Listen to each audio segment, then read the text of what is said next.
शुभ सकाळ। आपण समस्तଙ୍କୁ मो यूट्यूब चैनल रे स्वागत। मो ना भवानी शंकर नायक। मु तृतीय श्रेणी ख विभाग रे पढुछि। आज हेउछि पवित्र गुरु दिवस। एही अवसर रे मु किछि कहिबाकू जाउछि। गुरु ब्रह्मा, गुरु विष्णु, गुरुदेव महेश्वर, गुरु साक्षात परम ब्रह्म तस्मै श्री गुरवे नमः। गुरु शब्द हेउछि दुईटी अक्षरर समाहार। गुरु अर्थ अज्ञान एवं रूर अर्थ ज्ञान।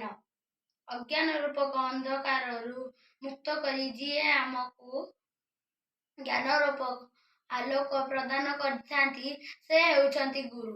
समग्र भारत वर्ष रे प्रति वर्ष सेप्टेम्बर मास 5 तारिख रे गुरु दिवस पालन करा जाए।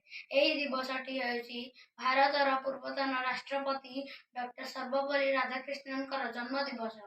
डॉक्टर सर्वपल्ली राधाकृष्णन 1888 मसीहा सेप्टेम्बर मास 5 तारिख रे तमिलनाडुर तिरुतानी ग्राम रे जन्म ग्रहण करिथिले। से जणे ज्ञानयोगी और आदर्श शिक्षक थिले। गुरु मानकु सम्मान जणाइबा निमंते तांको जन्म दिवस को गुरु दिवस रूपे पालन करा जाए। गुरु भगवान को ठारू मध्य श्रेष्ठ, कारण भगवान को पाइबार मार्ग गुरु ही हमको शिखाई थाते। तेणु गुरु का आशीर्वाद रे जणे छात्र उत्तम छात्र सर्वज्ञान उत्तम मनीष एवं समस्त सम्मानर अधिकारी होई पारि थाए।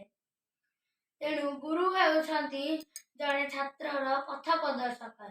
तेणु आमे सदा सर्वदा गुरु को भक्ति करिबा और सम्मान जणाइबा उचित। मो प्रति उत्सर्गीकृत थिबा मोर समस्त शिक्षक और शिक्षयित्री को आजिर दिन रे मु आंतरिक धन्यवाद ज्ञापन करुछि। गुरु को न मणिब नर गुरु जे परम ईश्वर।